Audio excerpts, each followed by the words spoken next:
Yes, lads, welcome to episode 16 of the Under 23 Road to Glory. If you're new to my channel, please do consider subscribing, and if you do enjoy this series, please do always give the video a like. If you are completely new to Sorare and you are yet to sign up, there's a link in the description of this video that will get you 20 free credit once you've bought your first 5 cards from the new auctions on Sorare. I've recently started a members section to my YouTube channel. It's £1 a week, and I'll build your lineups for you on Sorare every week. I'll review your gallery every month. There's a private Discord where you can ask any questions, and there's a weekly scouting stream. That is the intro out the way, lads. Let's get into things. So this past weekend was the first time we entered Cap 220, which is a long form competition for this month. And you know what? I'm pretty happy with the score we've managed.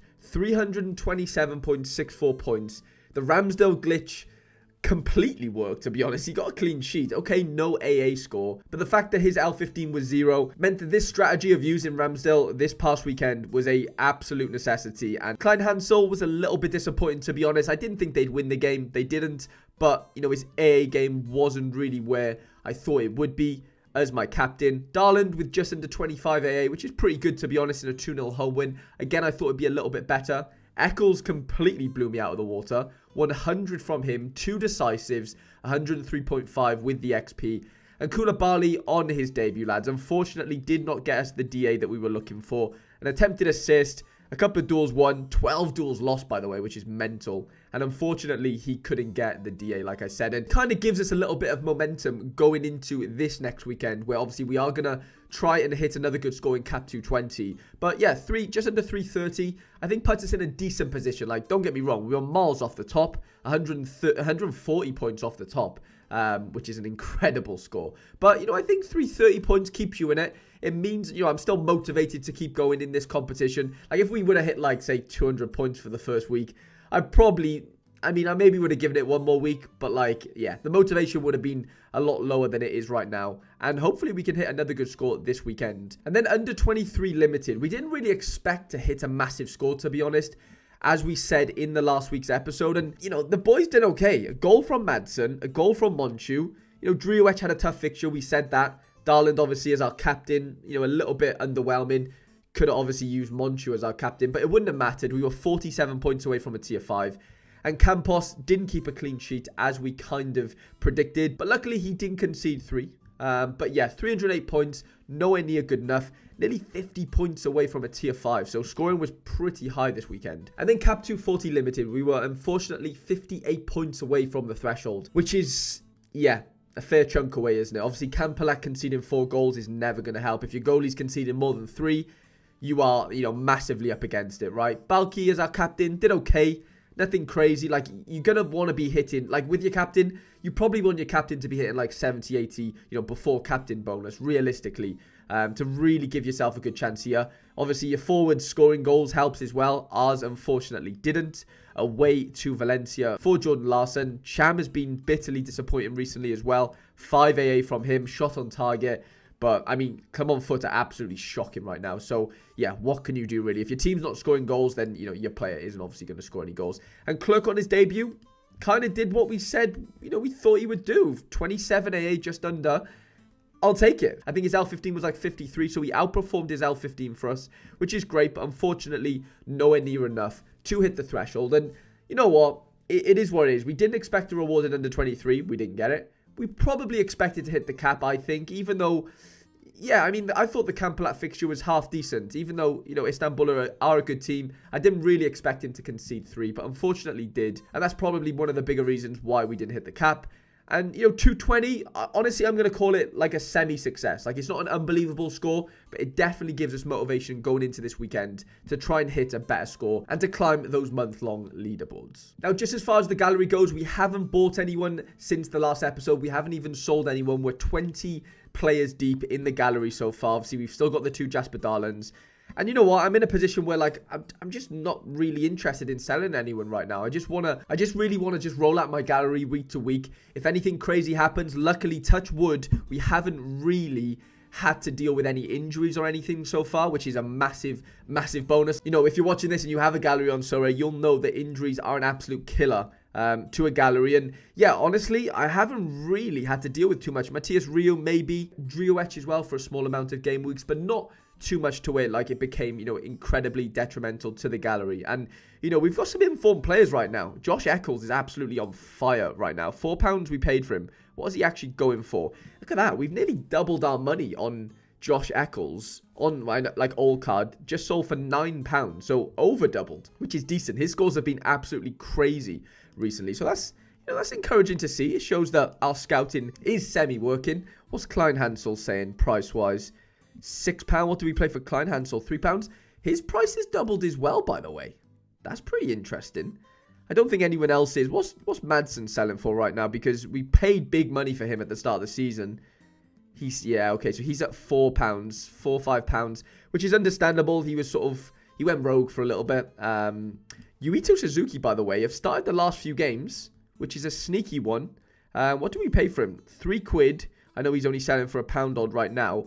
But I think this weekend, he actually got brought off really early because, 35 minutes in. And it wasn't because of an injury. It was actually because one of the defenders for Bromby got sent off. So they had to sacrifice, a sort of a forward player. What's Campos selling for, by the way? £14 we paid for him. £15. Okay, he's at roughly the same price. Fair enough. I mean, we've done okay on some of these players. We'll take it. But, we're not looking to sell any of these right now. Like I said, I'm looking to roll these over, play them game week by game week, and just see what we can do with them. So, going over to Play Sharper, we know it's tradition to have a look at the starter predictions and the expected scores of our players for this upcoming weekend. Klein Hansel is always at the top and always seems to be at 90%, which is great. Campos at 90 as well. Same for Madsen and Eccles, which is great because I think Eccles was at 70% last weekend. Ivan Heel is starting again, by the way, which is interesting. He's at 60% this weekend, so definitely an option for us. Clerks at 95, which is great. We never have starter predictions for U23 Suzuki and Bromby. Monchu at 95% down there after his goal this weekend. Larson at 80%, which is great. Ryu is an NA. Driwech at 90, which is fun. Baji hasn't had predictions yet. Balki at 90. Chams at 90. Koulibaly hasn't had predictions yet. We've got Jesper Darland at 90%, tough fixture away to USG. Duhara's at 45, and then Campelat is at 80% as well with another tough fixture. So most of our players, the players we tend to use game week by game week, are sort of in the high sort of probabilities as far as starter predictions, which is always always gives me peace of mind. Like if I'm gonna play a player at 50%, I know the Play Sharper predictions aren't always incredibly accurate, but they are a massive resource in helping us sort of formalize what we want to do with our lineups. And I think there's risk with everyone, but if you've seen a player at 90%, barring any freak sort of training injury, chances are he's probably going to be starting. That's just a rule of thumb. That isn't always true. There can definitely be times where 90% start on Play Sharper doesn't start in real life. And, at the end of the day, you can't blame anyone at the end of the day because, these Play Sharper experts don't pick these teams. Obviously, they're not the actual managers of the team. So yeah, it's an interesting one, and yeah, I'm pretty happy with where we're at this weekend. So in the last episode, we prioritized Cap 220 as the lineup that we would build first out of the three: Cap 220, Cap 240, then under 23. And that was basically because I didn't really have much belief in the matchups I had going forward with my under 23 guys, specifically a goalkeeper. If I don't really think my goalkeeper is going to get a clean sheet, and a couple of the outfield matchups aren't great, then I'm going to stray away from under 23 for that weekend, and then I'm going to concentrate on 240, or specifically now 220 because of the long form. Now, I've looked at the matchups this weekend, and in goal, we've got Campos, who has a really good home fixture. So I'm kind of more inclined to go stronger in under 23 this game week, and then maybe 220, then 240 as the last prioritized lineup. Like I said, last weekend it was the opposite. So I think Campos definitely gets the nod in goal. Now, in defense, we've got a couple of options. Obviously, we've got the two Darlands, we've got Balki, and we've got Klein Hansel. They're all away from home, which is something I don't like playing, if that makes sense. If I can help it, I'd prefer to play a home player. And, out of those fixtures, Balki does have, the best fixture for sure. 29% clean sheet probability, away to a team that, is lower down in the table than them. Klein Hansel is playing, Schalke, who, are, a big team in that sense, even though they're in the second division these days. And, it's 16th versus 18th. Like, it could go either way, probably, The Cercle Bruges game is an interesting one. They're playing USG away from home. I really don't think Darland's going to score that well here. So, it's a weird one.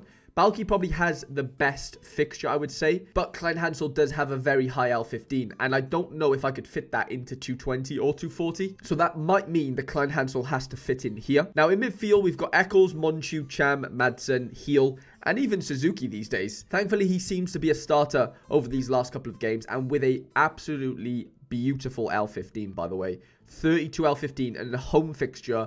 50% 3 goals scored or more, which is unbelievable. I love to see that. But he'll probably be utilized in 220 or 240 just because of the L15 is so low. Now, you know, Eccles at 62. It's a tough game, to be honest, away to Ipswich. You know, I don't really think Coventry are going to get a result there. That doesn't mean to say he won't score very well. His AA, like, regardless, is very high. Like, a 30 AA average over these last 15 games is massive. So, I think he probably gets the nod here, you know, despite the matchup not being great. Our highest L15 player here is Driuech, and he has a good fixture. Away to Warwick, I don't mind that. I think Excelsior probably still lose the game because they seem to just concede more goals than they score. But hopefully, Driuech can get in on that action DA-wise. Now, as our extra player, we've got Monchu in there, Darlin potentially, even Madsen. I mean, Madsen at home to Anderlecht, it's not an unbelievable fixture, but the fact they're at home, he has a high L15 as well, meaning that, like, I probably can't really play him too many other places. Monchu, okay, has a high L15 as well, but he's away to Levante, which is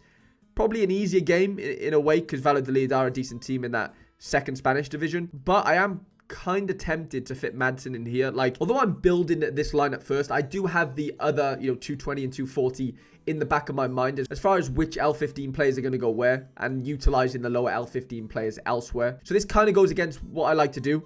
We've got a couple of away fixtures in here, but what can you do? You know, I've just got quite a few away fixtures this weekend, and it's just how the cookie crumbles sometimes. For our captain this week, I think we're going to go with Driuech away to Valwick. I think it's the easiest fixture on paper, albeit away from home. Now, for 220, of course, one of your cards is going to be a common. Now, it doesn't have to be a goalkeeper. In my instance, it's going to be a goalkeeper because I only own 2 limited goalkeepers. Now, if you're somebody that has, multiple limited goalkeepers, or, even if you don't, and, you could play a limited goalkeeper here and have your outfielder as the common card because, of course, common cards, you can just swap them in, on Sorare in that sense. You can kind of just get them for free as long as they play in the top 5 leagues. So I think that is the best strategy. What I'm doing, I don't think it's the most optimal. At the end of the day, you want that common card to be like the highest scoring card realistically that's like out of your budget. Because, for example, like if you had a really low L15 goalkeeper, a couple of, low L15 players outside of that in limited, let's say a defender, midfielder, then a forward, and then you're left with like 80 points and you could afford you don't even need to afford it. You could get a Bellingham common card in there, right? Who has a high L15, but you don't have to pay for him. You just swap him, on Sorare in that sense, which I'll show you, how to do that in a minute if you don't know how to do it. But that's kind of the most optimal way to do it. I think if you can fit, a player like that in, it doesn't have to be an L15 of 80. That's a bit extreme. But, Bellingham's L15 is like that high right now because he's obviously on fire. So, I'm kind of hamstrung in the fact that I have to find a common goalkeeper to play with my 4 outfielders. Like I said, I only own 2 common keepers. Now, I went over to Sorare Data into the pick score for this upcoming weekend, game week 429. I don't know if you can see that there. It's behind me on the screen. But yeah, game week 429. And I went to Cap 220 Limited. I changed this to goalkeeper only, and I just had a little scroll down to see, who has the best matchup in comparison to their L15. The first goalkeeper that came up on the list was Diouf, who plays Strasbourg at home. His L15 is 45, which is kind of a little bit high. Like, it's okay, but it's not, like, incredibly high. And then the next one that I saw that was quite lucrative, I think, was James Trafford, who's at home to Sheffield United this weekend for Burnley, and his L15 is 40. So what we're going to do is we're going to go over to Sorare. We're going to go into, how do we do this? My lineups. No, I don't even think it's my lineups, is it? It's lobby. It is pro. And then we go into Premier League amateur and then to swap. And basically, we're just going to swap out one of our common goalkeepers. Let's just call it Ramsdale for this sake. Because, yeah, he's not playing right now after that game on the weekend. Thankfully, he got us the clean sheet. But he'll probably be back on the bench for this upcoming weekend, and Raya will probably play. We type in Trafford, we get our Trafford, who's only 40 of these gems. We confirm that, we click done, and that basically means, lads, we now have a James Trafford in the gallery. So I don't know if it will populate straight away. We might have to refresh this. It might take a little while. Sometimes it doesn't.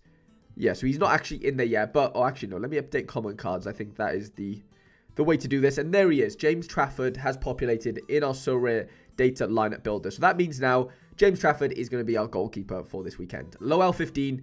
Really good home fixture. I know Burnley aren't great either. Don't get me wrong. But if Burnley are going to get a clean sheet, lads, it's going to be this weekend at home to Sheffield United. So he fits in there for us.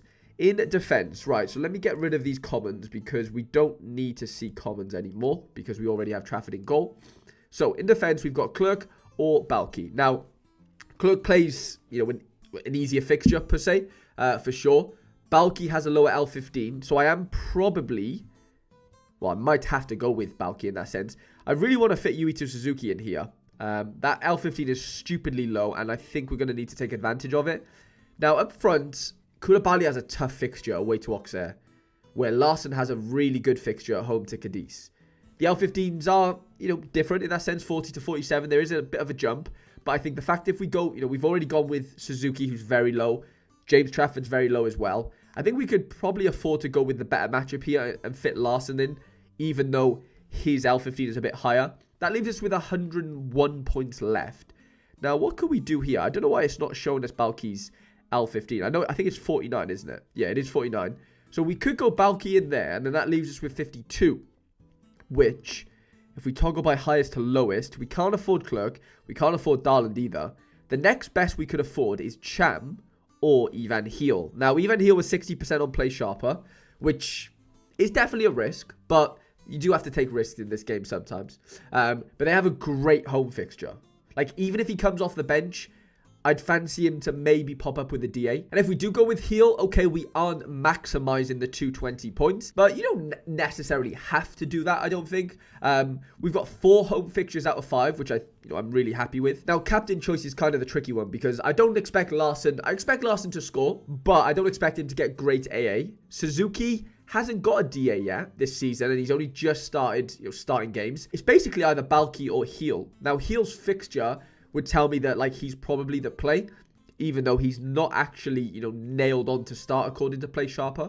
And then Balky's nailed on to start, but the fixture isn't great. So honestly, I might just risk it all and just go Ivan Heel captain. Gives us a 66 lineup strength score, which is decent. And I just think he has the best chance to get a DA and some really, really good AA if he starts. If he doesn't start, obviously we're up against it regardless, right? But if he does start, I think he has the best chance, towards hitting that peak out of, those 4 players that we could captain there. So moving over to Cap 240 then to finish, we've got Campolat in goal. This kind of picks itself. Clerk in defense. We've got Monchu, Khalifa Koulibaly as our 40 L15 striker.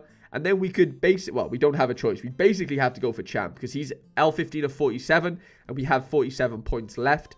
We could go Duhara, but, he's probably not going to play. So Cham it is. And for captain, it has to be Monchu, doesn't it? He's the most decisive, capable there for us. 4 out of 5 fixtures are away from home, which is something that obviously I don't like, as you know. But it is what it is. It is our most or least prioritized lineup this weekend. Yeah, this is kind of the rig, lads. 68, 66, and 70 lineup strength score on Sorare data, which I'm, relatively happy with. I'm not expecting 80s. We don't have the players. We don't have the budget to be doing that. With what we've got, I think, we've kind of done, I kind of think we've done what we can. And like I said, under 23 limited, okay, there's a couple of dodgy away fixtures in there, but I'm sneakishly confident about that this weekend. 220, I'm relatively happy with if Ivan Heel can start. And 240 is a punch. Campolat has a really tough fixture. If he doesn't concede 3, we've got a chance. But again, I think we are massively up against it. Right, lads, I hope you enjoyed episode 16 of this under 23 Sorare Road to Glory. If you did enjoy it, please do leave it a like. And if you are new around here, please do subscribe. Let me know what you think of the teams in the comment section. I'm always interested in your input. What would you do different? What would you keep the same? Let me know in the comment section, lads. I hope you have a great day. I hope you have a great game week. And I shall see you guys in the next video.